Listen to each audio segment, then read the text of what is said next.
What you are about to see in this video is likely to deeply disturb you. Viewer discretion is advised. Even as the mainstream media continues to malign Pizzagate and ignore Pedogate as fake news stories, recent news has broken that a massive child sex ring was busted in California, resulting in 474 arrests with 28 children saved. And this important news was completely ignored by the mainstream media.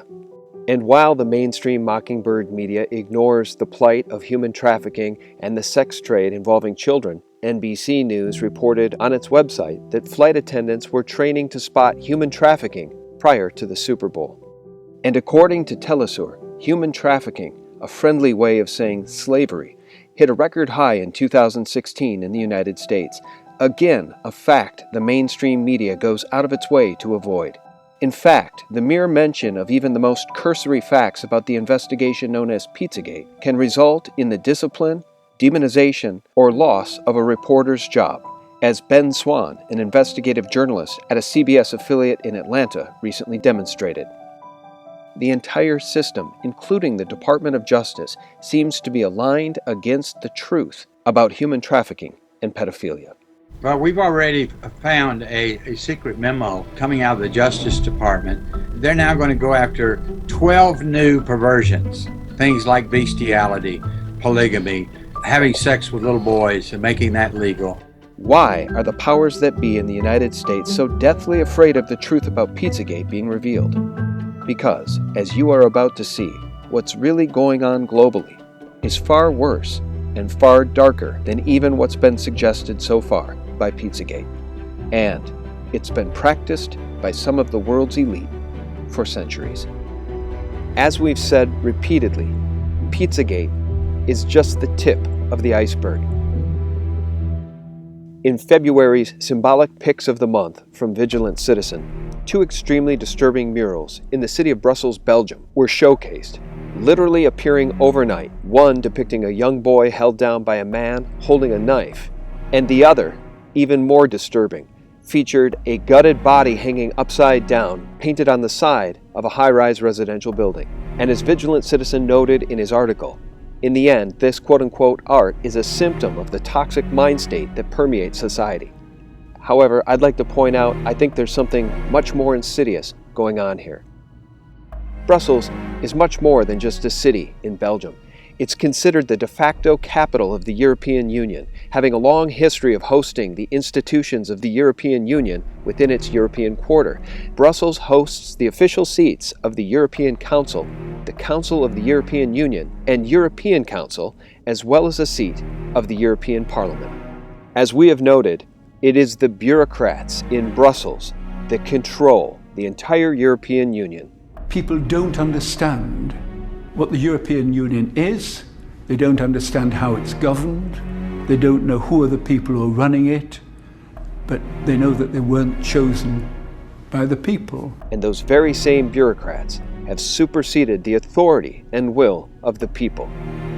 We find it quite alarming that these murals appeared in Brussels, given the elite's penchant for pedophilia and what more and more appears to be human sacrifice. When I first saw that mural, it reminded me of one of the most disturbing scenes I've ever seen in a movie. And here's where things get really weird. In 2007, the movie Hostel Part 2 was released. It was directed by Eli Roth, and one of the production companies credited was Lionsgate. Hostel Part 2 is the story of 3 American college students studying abroad who are lured to a Slovakian hotel only to discover the grim reality behind it.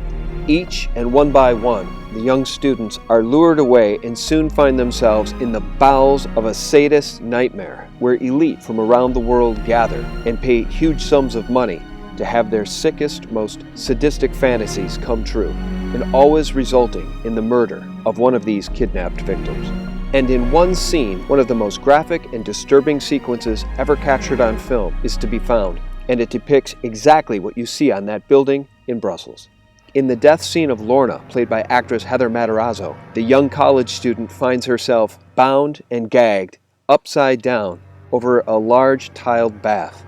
Soon, a beautiful elite woman enters, disrobes, and proceeds to slash the throat of Lorna and bathe in the blood of her victim. The film Hostel 2 is not only sick beyond belief, but there is a tie-in here between the production company of the film, Lionsgate, and child trafficking in Haiti and the Clinton Foundation.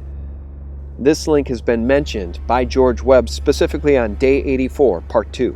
This is the old Mark Rich funnel. You're going to find Lionsgate, which is owned by Frank Giustra, is the funnel.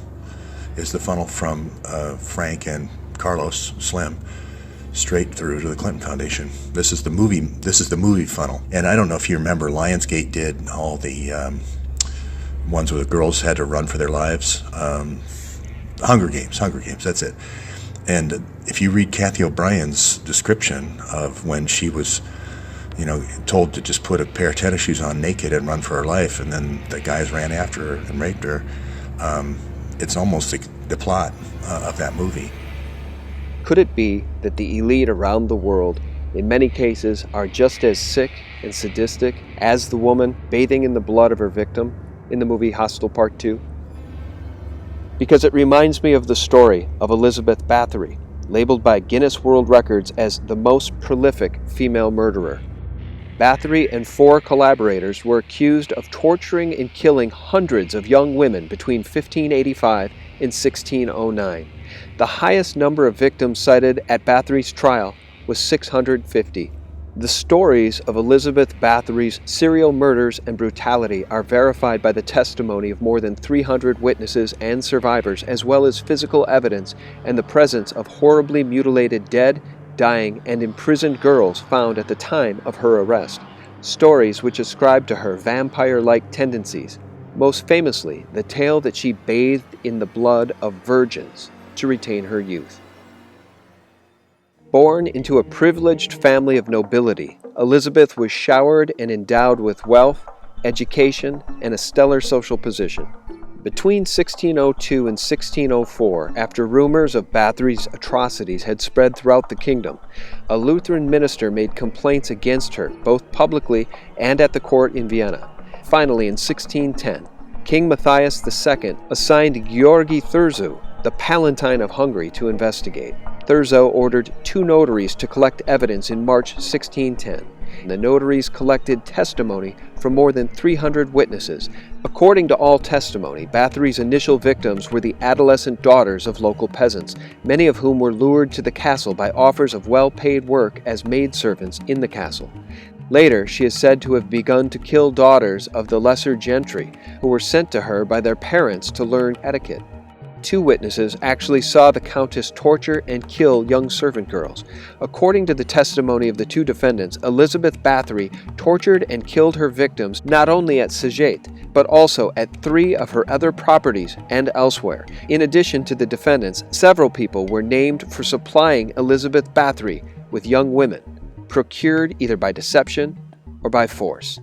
There are so many modern parallels to what we're seeing right now. Think Jimmy Savile. Jimmy Savile, far from being a lone predator, seemingly played an active role in supplying children to a network of child abusers in London. Supplying children to the elite. Why are the powers that be trying so hard to cover up the truth about pedophilia and child sex trafficking? And more importantly, for those of us paying attention, are the elite telling us exactly what they're doing? Ritual satanic abuse, and human sacrifice.